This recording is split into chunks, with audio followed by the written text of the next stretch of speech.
So I'm talking about social media influencer Renee Donaldson, who had to apologize to her 159,000 followers for promoting Clinic Hub, which is a company that arranges plastic surgery in Turkey, because she failed to mention that she was getting free procedures in exchange for promoting their services. Now, Renee has severed ties with the company because her own Brazilian butt lift surgery was botched, but a BBC investigation found out that many highly melanated women underwent surgery with the clinic because of the positive reviews that they saw from Black influencers like Renee, yet they too have been left with life-changing medical issues. I want to ask you guys, whose responsibility is it to ensure the quality and the safety of products and services that are promoted by influencers? Is it the influencer, the follower, or the social media platform?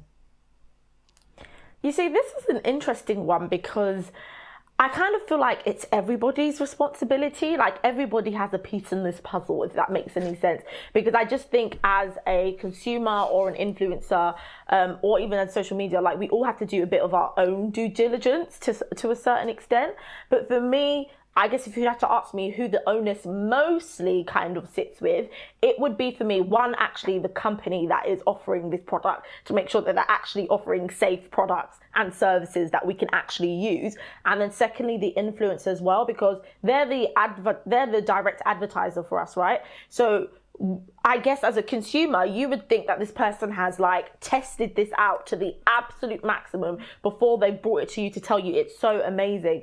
And one thing I always find with like Instagram ads from influencers, they never say to you, oh, it seems okay. Oh, I'm going to try it out for a little bit, see if it gets better. It's always in their ads that this is 100% amazing and it's just doing so well. So they leave no room for, well, it might not work here or it might not work there. They tell you that it's going to 100% work and it's 100%. And I think that's the downfall, especially if we know that they are not doing the right kind of due diligence. So for me, the onus mostly sits with the influencer, but also whoever's offering the services or the product.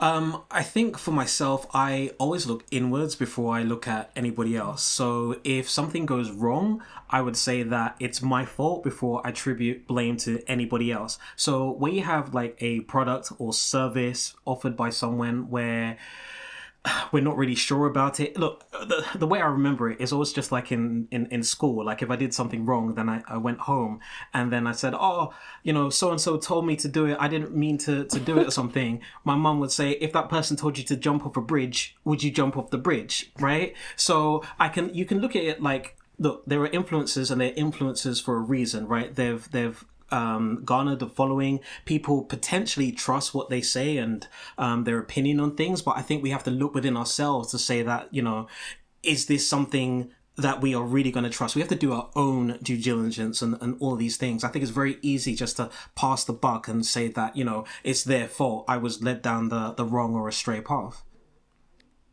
Do you know what, you guys, I don't know if I can add much more to that, because I definitely agree with you, Lusimba. I think it's down to the followers. Now, the Instagram or influencer relationship and their followers or fans is built on trust. And we want to believe that these people have integrity. But at the end of the day, this is the way they make a living.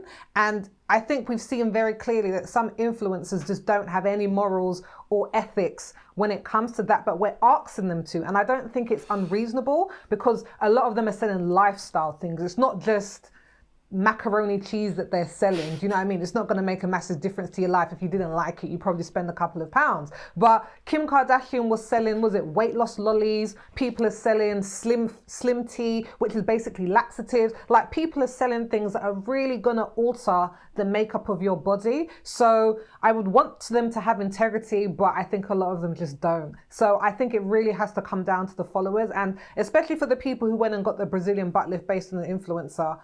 It's the number one, most dangerous surgery that is out there. They're saying the risk of death or complications is highest with this surgery. It's just not something, any surgery is not something that you should be getting because you saw someone who you don't really know recommending it. But I agree also with Anissa in that there's a lot of regulation that companies need to be doing to make sure that their products are up to scratch. But again, when money's involved, I don't think they're always willing to do that.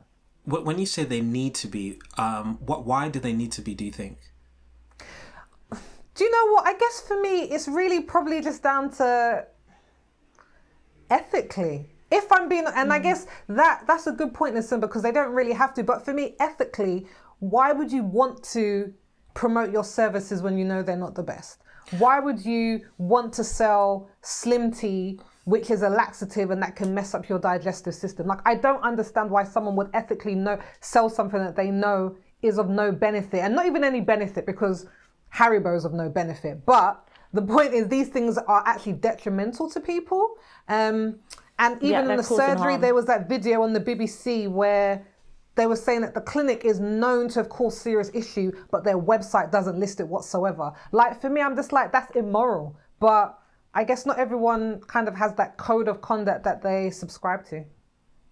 I guess the only reason why I asked that question is I kind of feel that, like, I believe in what you're saying. I couldn't agree more. I think that we're in an interesting time where you have like the internet, you have the podcast, you have shows like this where things are recorded, right? So if you make decisions that are immoral or don't really help people for the long term, chances are it's not going to help your cause or your brand.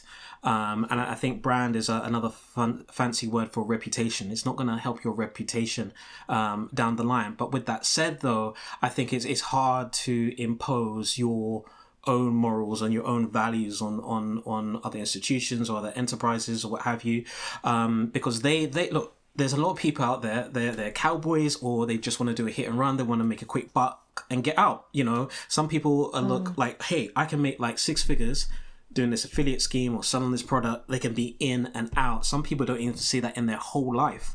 And then then that opens up other moral questions. You know, we're living in a pandemic. If somebody needs X amount of money to cover, like, you know, hospital fees, depending where you are in the world, and they realize, hey, if I make this and if I sell this flat stomach tea, yeah, then potentially, you know, I can make this money, help my family and what have you. Or I play the moral game and it may not work for me. It then becomes a question of, hey, do I help my family? Or do I just, you know, sit this one out when, you know, I could have helped those in need around me? Yeah, but I feel, I hear what you're saying, Simba, but for me, it's the whole, like, poor man steals the bread to feed the family thing, like, all over again, if that makes sense.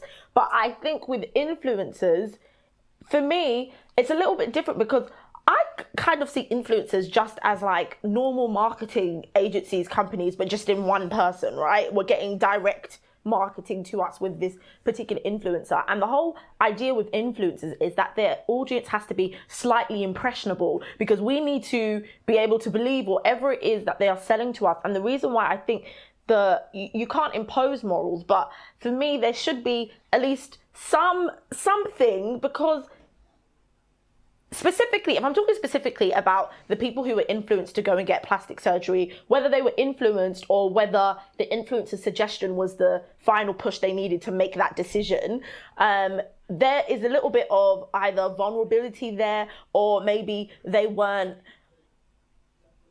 There was a little bit of vulnerability there. And I think whenever somebody's vulnerable or something, it's kind of easy to take advantage or market something to them or sell into a dream that they want.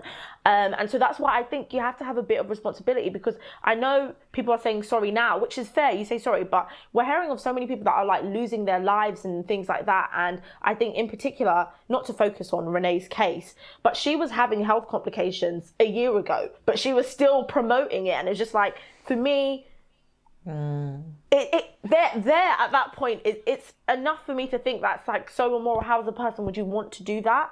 Not to judge her or say, you know, everyone has their reasons. She's probably trying to get her money, and that's fair. But when it's causing such harm, like taking people's lives or affecting their day to day, I think we have to say as a people, we need to be moral, because if we're just thinking so business, like we're no better than a lot of the corporations. Does that make sense? I think it definitely makes sense, but I guess it's like, I agree with you, Anissa, but I hear what Lucinda's saying is that some people just don't have a moral compass, because I personally don't think these flat tummy tea people are trying to feed their family who are living in marginalised and vulnerable groups overseas. I don't think that. I don't, but I do hear your point in that I think some of these people are just kind of like, they don't actually care. They're kind of like, if some people like, if you're stupid enough to take it, if you're not going to read the package, like we've listed it, that's down to you. Like, we've been as fair as we can be. And I think that's why I think there needs to be a lot of regulation going on behind the scenes, because the fact that you can sell a laxative and call it a tea, the fact that you can sell weight loss lollies that are actually probably going to help you be more predisposed to getting an eating disorder. It's not just the influencers. It's the companies that are allowing these things to be regulated and go out there. And I don't know if you can regulate as many places as you need to, because social media now does have regulations. And to be fair, Renee was breaking them. Like, one of the marketing regulations is that you cannot pose as a customer when you know that you're getting paid to do it. But they're saying the issue is that regulations are never really followed up on when they see someone breaking it. There's too many influencers, there's too much going on, they're not going to go after everybody. And there needs to be a better system in place, because as much as the three of us might be like, I would investigate, I would research. Like you're saying, Anissa, there's some people who are vulnerable and are just not going to do it, and they need to be protected as well. Do you think Instagram and like Twitter and wherever these social media platforms are, do you think they need to step in a bit more? And I'm saying that because, like, me as just a person, of course, at this point, I know this flat tummy tea does not work. However, these people are still selling flat tummy tea, and they've been selling flat tummy tea for years.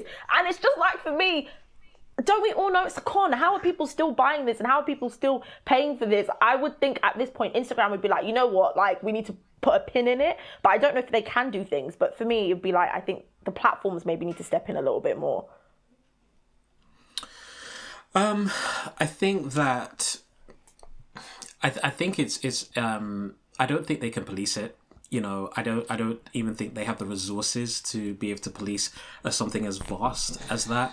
Because you have to think, I don't know how many influencers there are out there, but it wouldn't like surprise me if it's like in the hundreds of thousands, you know, because they got the influencers around like the world, all promoting different products in different languages and what have you. And then you got to, you know, really, you know, stay or investigate each and every product to make sure that it's not working.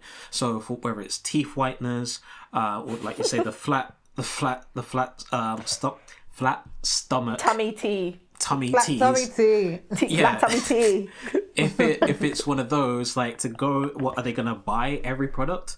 And, you know, so they do, you know, some things with regards to like what you can and can't market against. You know, whenever it's doing, like, for example, like Facebook, there's things that you can and cannot advertise against when it's to do with like making claims about products and what have you. So they do some policing, I guess, through algorithms. But I think the whole job or task of it is just way too vast for them to even remotely attempt.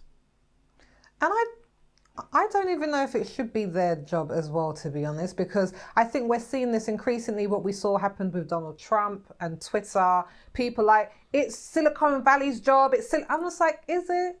Is it Silicon Valley's job to make sure that this product that they have made, the social media platform, Instagram, that no one is misusing it? I'm like, there needs to be a line of like, people have to be responsible for themselves, and they can police only so much, but being responsible for the millions of people that they use their services, I don't think that's fair, and I don't think it's realistic.